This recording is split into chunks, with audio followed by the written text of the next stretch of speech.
This is the Late Round Podcast with your host, JJ Zachariason.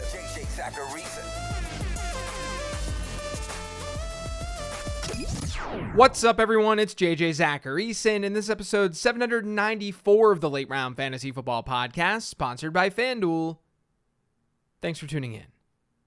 Welcome to the 2023 fantasy football season. We've officially made it. This podcast feed is about to see 5 episodes per week through week 17.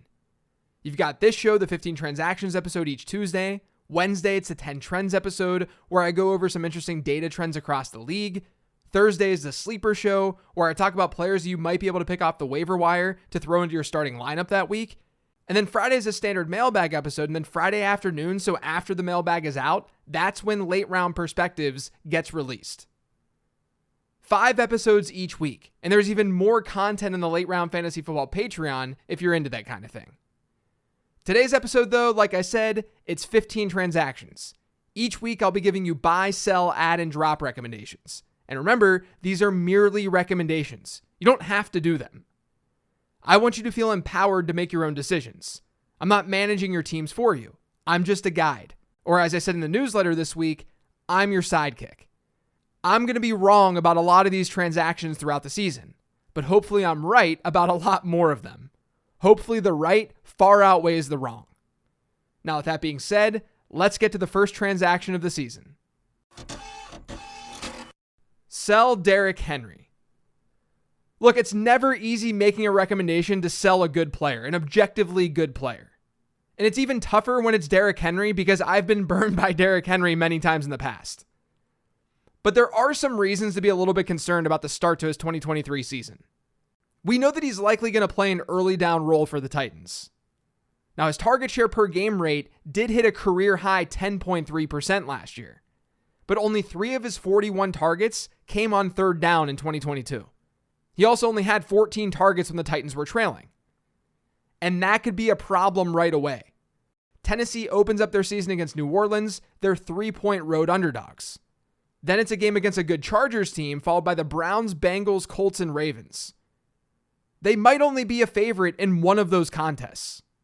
So negative game scripts will likely impact Derrick Henry in some way. Now, the other thing that Henry's dealing with this year that he hasn't dealt with in the past is Tyjae Spears. Spears has definitely looked the part in the preseason. He's a great change of pace back, and he's capable of stealing some receiving work out of that backfield. Now, overall, I don't think Derrick Henry is completely doomed, especially when you look at the landscape at running back. A lot has shifted over the last month. Because players have sort of fallen backwards, Derrick Henry has naturally risen. So I think that he's okay enough to have roster because he's one of the stable pieces at running back. All I'm saying here is that there's a decent chance that he's less valuable in mid-October than he is right now. Add Marvin Mims. Now, some people are going to get frustrated each week by some of the ad recommendations that I talk about. I'm strictly working off of Yahoo's percent roster numbers. And right now over on Yahoo, Marvin Mims is rostered in just 35% of leagues. That's despite Jerry Jeudy's hamstring injury that's threatening his week 1 availability. And it's despite the fact that Marvin Mims is really good. Since 2011, we've had 8 wide receivers drafted between pick 32 and pick 100, so day 2 selections basically, who broke out before turning 19 years old and who had a best season yards per team pass attempt rate of 2.5 or greater. So what I'm basically saying here is that they broke out early. They broke out before turning 19, and they had good college production. 5 of those 8 wide receivers ended up giving fantasy managers a season of at least 14 PPR points per game during their first 3 years in the league. That's a rate of 62.5%. Now, the other group, the players who didn't break out before turning 19, or the players who didn't hit a 2.5 yards per team pass attempt rate, that other group, it was 23.2%. So the one group hit 14 plus PPR points per game at a 63% rate, the other one a 23% rate. Now, I'm not saying that Marvin Mims is a lock to score 14 PPR points per game this year. This is looking at the first 3 years of their career. What it is saying is that Marvin Mims is being placed with a very good group of wide receivers. He's been productive every single time he's stepped on a football field since his freshman season. And with Jerry Jeudy's injury, he could see a lot more work right away than what some are anticipating. Marvin Mims should be rostered in far more than 35% of leagues. Buy the Chargers passing attack. There are definitely high hopes for Justin Herbert and the Chargers offense this season. You get Kellen Moore, hopefully they pick up the pace a little bit, and hopefully they throw the ball down the field. Hopefully Justin Herbert no longer has a really, really low average depth of target. And the good news is that LA has a really nice start schedule-wise to the season. They open up against a Dolphins team that doesn't have Jalen Ramsey, and in that game, according to FanDuel Sportsbook, it has a 50.5 point over-under right now. After the Dolphins in Week 1, the Chargers then face the Titans, Vikings, and Raiders. According to Pro Football Focus preseason secondary rankings, each of those pass defense units ranked 25th or worse entering the season. So I'm going to call it right now. I think that after Week 4, we're going to have a lot of Justin Herbert for MVP talk. Add Deion Jackson and Evan Hall. Jonathan Taylor, he's on the PUP list. He's going to be out during the first 4 weeks of the season at least. And that leaves the RB1 spot in Indianapolis up in the air. You have Deion Jackson and you have Evan Hall fighting for Week 1 snaps. Now, Zach Moss is there too, but it sounds like he's more Week 2 than Week 1 given an injury of his own. I do think that Deion Jackson's going to get first crack because he does have some NFL experience. And he flashed a bit in 2022. He even posted an RB1 overall week last year against the Jags. And Jackson ended last season with 6 games above a 10% target share. Only 23 other running backs accomplished that. I know 23 sounds like a really big number, but Deion Jackson was a backup. He played behind Jonathan Taylor. So if you're looking for more of a win now piece, maybe you went 0 RB during your draft, maybe you have Cooper Kupp because he might not play in Week 1, then Deion Jackson probably makes the most sense for you. If you're playing the long game, you might want to consider Evan Hall. Because there is a chance that Jonathan Taylor just does not suit up for the Colts this year. Maybe he holds out. Maybe he's actually hurt and he can't get right. Maybe he ends up getting traded. That could lead to Hall emerging as the team's top back. Prior to this year's draft and dating back to 2011, my running back prospect models database had 9 running backs with a 20% best season reception share or better. Christian McCaffrey, James White, and Tony Pollard were all hits from that list. Another player from that list is Rachaad White. We don't really know if White's good or not, but that's at least a promising player. When you consider that Christian McCaffrey is the only player on that list with sincerely good draft capital, it should make you feel a little bit more excited about Evan Hall. Because Evan Hall is also part of that group. He's a pass-catching back with good size. What do I say all the time on this show? If you can find a pass-catching back who's got some weight to him, something that simple, that's sometimes all you need analytically to at least get you somewhat excited. Evan Hall had one of the best draft capital deltas within this year's draft class, which tells us that he was underdrafted. Now, day 3 picks, they don't usually become huge fantasy football assets. Let's temper our expectations a little bit here. But I do think, given Hall's unique profile, he's someone that's worth a target. Add Jayden Reed. So we go from one player that I liked a lot this year as a prospect to another, and looking at Jayden Reed. If you were around during the offseason, then you know that one of the comps in my model for Reed was Stefon Diggs. Now, 2 of the other comps that were top for him were Cam Phillips and Tylan Wallace. So don't just run away with that take and say that I think that Jayden Reed is Stefon Diggs. It's just nice to have a player like that on a comp list. Now, Reed was not an early declare wide receiver, but he did break out as a freshman at Western Michigan before transferring to Michigan State. And at Michigan State, he lined up all over the field and he was used as a returner. That's signal for talent. Coaches want to get him the ball. Now he's in Green Bay. You have Christian Watson and Romeo Doubs there. Reed's going to start the season as the team's top slot guy. But here's the thing. Christian Watson, Romeo Doubs, they don't have some long history of being productive in the NFL. There's a chance here that Reed just emerges this season as the team's most reliable weapon. He had a much better prospect score than Romeo Doubs in my model, though the model didn't mind Doubs either. And while Doubs did look fine in year 1, he's not a lock to be some stud. Meanwhile, Christian Watson and Jayden Reed had very comparable prospect scores. And there's a chance, at least a chance, that Christian Watson is more like Chase Claypool than a true alpha wide receiver. Now, don't take any of that the wrong way. This is not a prediction. I've been talking about Christian Watson quite a bit this summer. He's someone that I heavily targeted this year because I'm very intrigued by the upside. And I think there were ways to mitigate that downside risk. And I do think that Romeo Doubs is fine as a player. This is just the way that I look at fantasy football. I look at it through the lens of probability. It's not crazy to think that Jayden Reed could end up being the best wide receiver in Green Bay, the most talented wide receiver. I think that's in his range of outcomes. And historical trends, they tell us that rookie wide receivers are good targets in redraft leagues. So all of that combined, Jayden Reed deserves to be on your bench right now. Buy Geno Smith. So this one's pretty simple. Even if Jackson Smith-Njigba can't get healthy to start the season, Geno Smith's in a good spot. Week 1, the Seahawks get the Rams. The Rams have a very inexperienced secondary. Week 2, they get the Lions. Not only is that pass defense beatable, but that game has a shot to truly shoot out. The last time those two teams played last year, the final was 48-45. Last season, Geno Smith was first in the league in adjusted completion percentage. We're all hoping that he can build off of that. And he could get off to a really nice start given these matchups in weeks 1 and 2. Sell Najee Harris. Now look, if you've listened to the late round podcast this offseason, this transaction is not a surprise at all. Harris has not been a target of mine here in 2023. I don't think he's going to be someone who completely tanks your fantasy team. He's going to see volume in Pittsburgh. I just don't see the ceiling without a Jaylen Warren injury. You can look at Najee Harris's splits last season, pre and post week 9 bye, and start to paint a really favorable picture, which is what a lot of people are doing.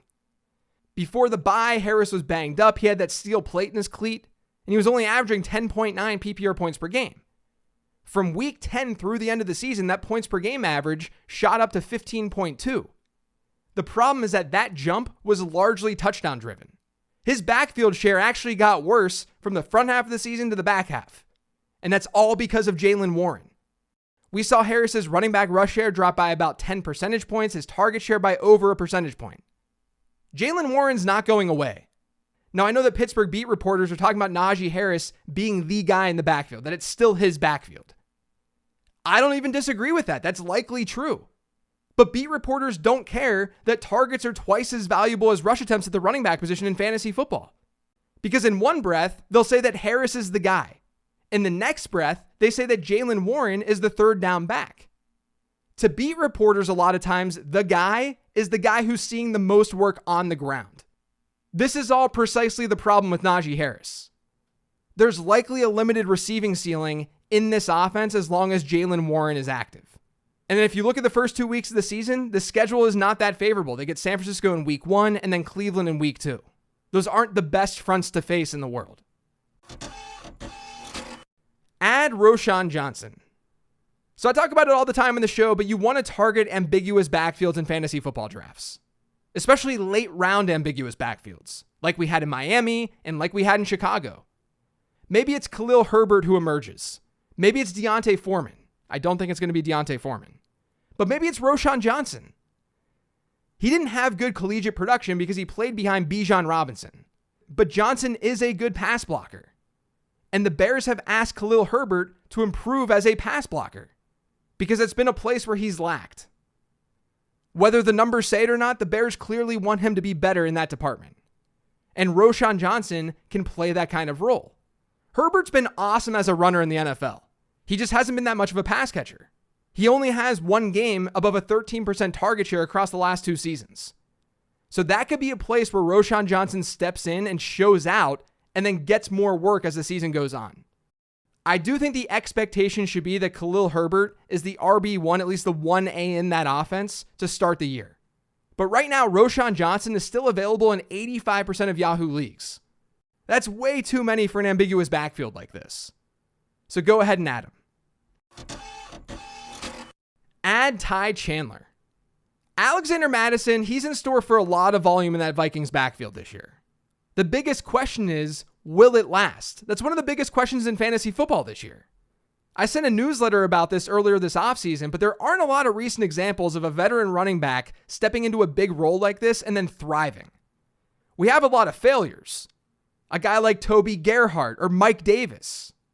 So basically, there's just an insane amount of volatility attached to Alexander Mattison right now. If Mattison does not work out, Ty Chandler is next in line. Now, the Vikings did get Myles Gaskin after the Dolphins cut him.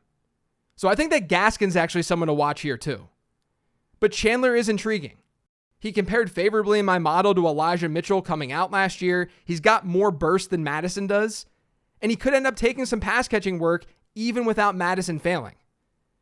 And if something does happen with Madison, whether it's injury or poor play, Chandler's going to benefit. I think that he could be a 12 to 15 touch guy.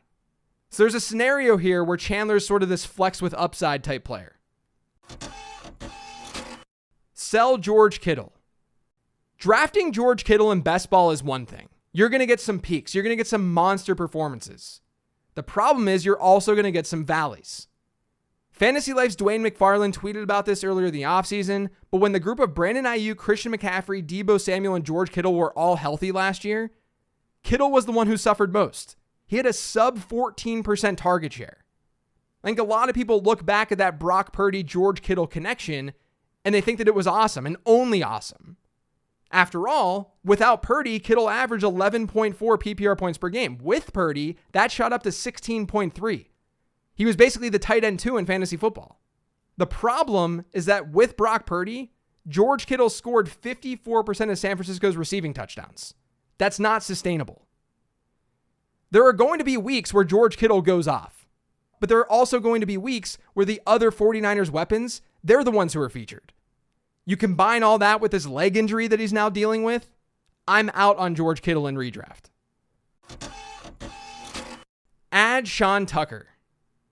Now, Rachaad White was a late-round fantasy football darling this offseason. But once again, I'm looking at this through the lens of probability. There's a chance that Rachaad White is not as good as I think that he is, or that he doesn't see the target share that I'm projecting him to see. And there's a chance that Sean Tucker is the one who benefits. Tucker went undrafted in April because of a heart condition. Hopefully that's past him now because he's on the Bucs roster and he's been playing. He should have been drafted, period. He had a really, really good profile. And his prospect score still looks pretty good in my prospect model. It ranks top 10 among all undrafted running backs who went to the NFL Combine since 2011. And it places him very, very close to another guy that I liked coming out, and that's James Robinson. And you probably remember James Robinson crushed as a rookie. Tucker ended up being one of my favorite last round dart throws this year. He's on a lot of my rosters. So if he's on a lot of my rosters, I should tell you that he should be on yours too. Buy Devon Achane. I feel like the market just hasn't caught up with Achane. Maybe it's the shoulder injury that he's been dealing with, but Sports Injury Central does not see that impacting his week 1 availability.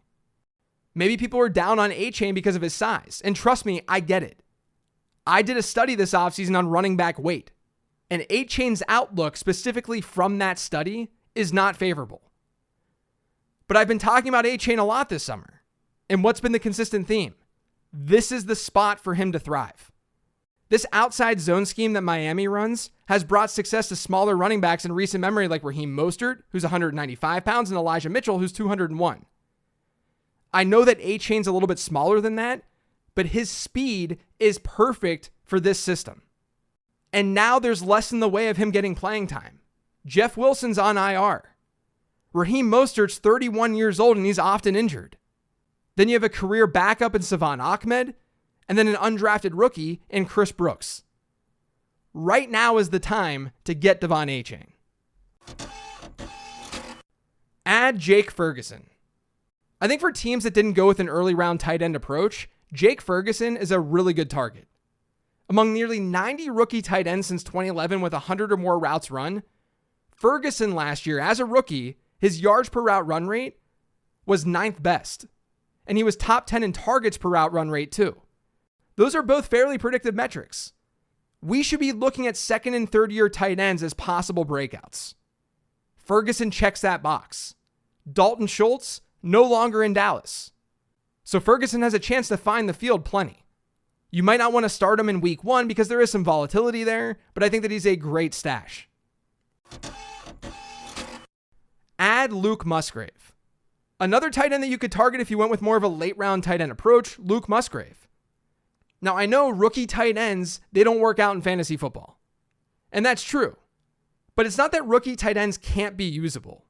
It's that they usually don't run a high number of routes as they get acclimated to the NFL because they're doing so many jobs.